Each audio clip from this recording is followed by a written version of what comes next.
Bismillahirrahmanirrahim. Alhamdulillahi rabbil alamin wassalatu wassalamu ala asyrafil anbiya'i wal mursalin wa ala alihi wa sahbihi ajma'in. Amma ba'd. Assalamualaikum warahmatullahi wabarakatuh. Insyaallah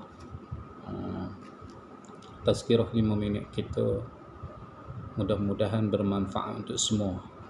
Yang pertama, bagaimana kita nak bercakap mengenai adab kita sebagai orang Islam.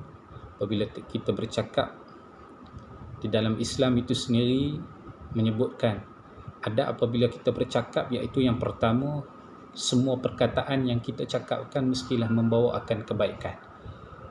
Semua perkataan yang kita cakapkan, kita keluarkan daripada mulut kita, mestilah perkataan yang baik, perkataan yang baik, iaitu perkataan yang bermanfaat. Sebab Nabi SAW bersabda, sesiapa yang beriman kepada Allah dan juga hari akhirat, maka hendaklah berkata baik ataupun lebih baik dia diam. Siapa yang beriman kepada hari akhirat, Nabi kata kepada Allah dan juga hari akhirat, maka hendaklah dia keluarkan perkataan yang baik, ataupun kalau dia tak boleh buat macam tu, maka dia diamlah. Yang keduanya, bercakap mestilah jelas dan juga benar. Aisyah radhiyallahu anhu berkata bahawasanya Rasulullah sallallahu alaihi wasallam itu selalu jelas sehingga difahami oleh semua yang mendengarnya. Kita bercakap ialah orang faham dan juga jelas. Janganlah kita bercakap tu dalam samar-samar sehingga akan menimbulkan pertanyaan bagi yang lain. Yang ketiganya, seimbang dan menjauhi sikap berdolak dalih. Sabda Nabi SAW, sesungguhnya orang yang paling aku benci, Nabi kata, dan paling jauh dariku di hari akhirat ialah orang yang banyak bercakap dan bersikap sombong. Bersikap sombong dan bercakap. Sungguhnya orang yang paling aku benci dan paling jauh dariku di hari kiamat, Nabi kata, orang yang banyak bercakap. Dia banyak bercakap, dan juga bila dia bercakap, dia cakap benda yang bohong. Na'udzubillah min zalik. Maka kita jauhkan daripada diri kita, insya-Allah. Yang keempat, menghindari banyak bercakap kerana ditakuti membosankan orang yang mendengarnya.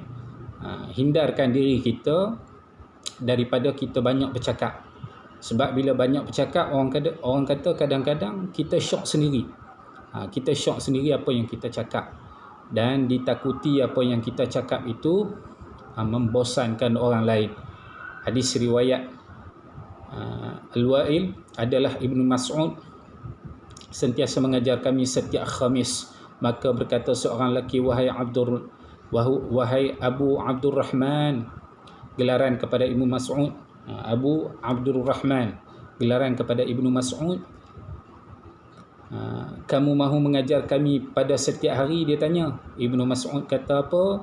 Sesungguhnya tiada yang dapat menghalangku memenuhi akan keinginanmu. Siapa-siapa tak dapat menghalangku.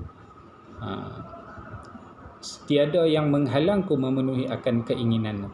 Hanya aku khawatir membosankan kalian, kerana aku pernah meminta yang demikian kepada Rasulullah dan baginda menjawab, aku khawatir membosankan kamu. Maka kita hindarkan daripada banyak bercakap. Sebab banyak bercakap kadang-kadang orang bosan dengan apa yang kita cakapkan.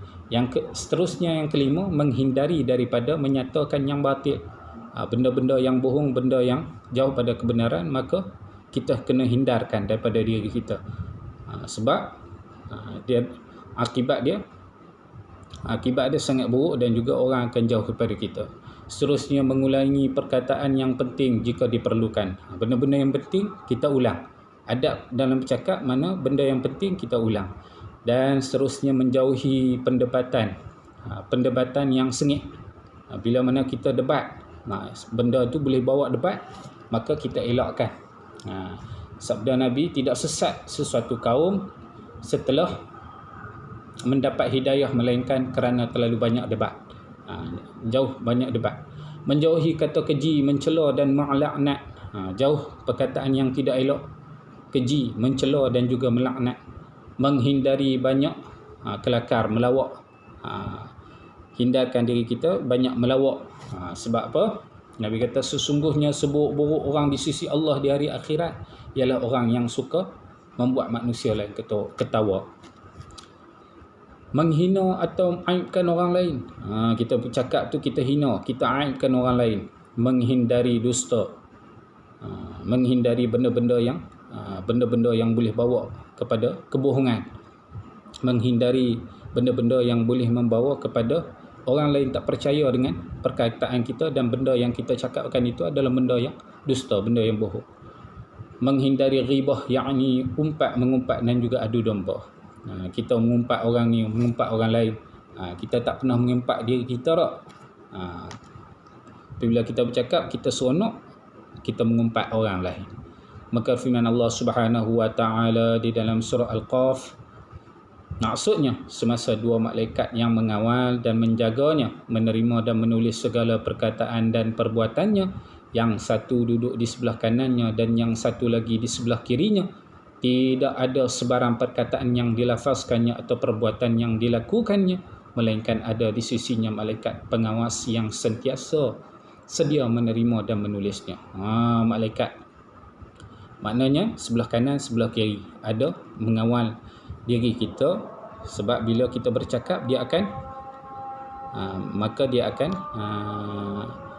mencatatnya ataupun mencatatnya. Wallahu alam. Itu saja.